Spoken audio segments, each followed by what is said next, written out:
Good morning, I'm Santiago Achával, and we are celebrating at Matarvini Winery because today is harvest date.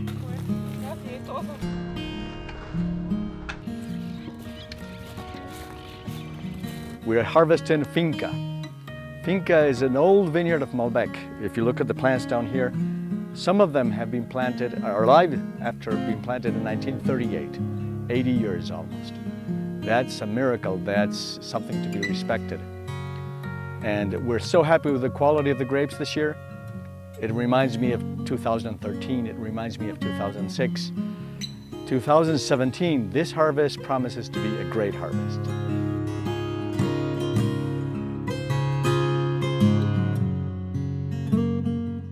What are we doing to make Finca different? One of our wines, our old vine Malbec.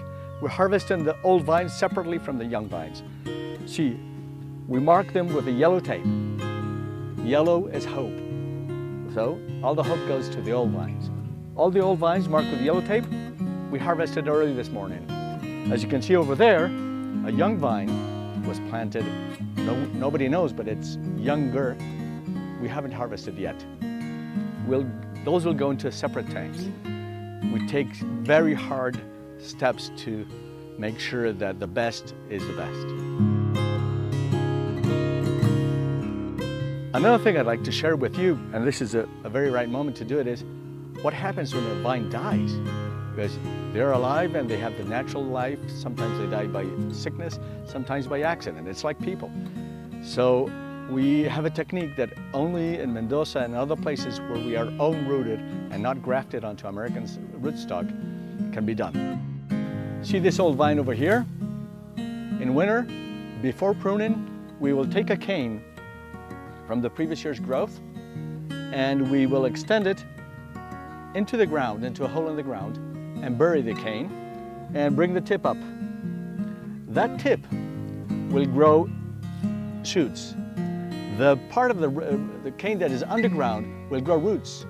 So essentially you have a parent plant connected to the daughter plant with an umbilical cord. And this acts as an umbilical cord for several years. So you never have a young, unbalanced plant. You have the mother helping the daughter. And that gives this vine a sense of balance, a sense of poise, a complexity that normally young vines don't have. That's the way to propagate vines in a vineyard that is own-rooted. Can't do it in California, cannot do it in Europe either, but here we can. 2017 Vendimia. Vendimia is our harvest. We want to share it with you. With this film, okay, that's good. But you know what's better? Come, visit us. Come to Matarvini. Share the joy and labors of harvest. Share the wine. That's the way we want to be with you.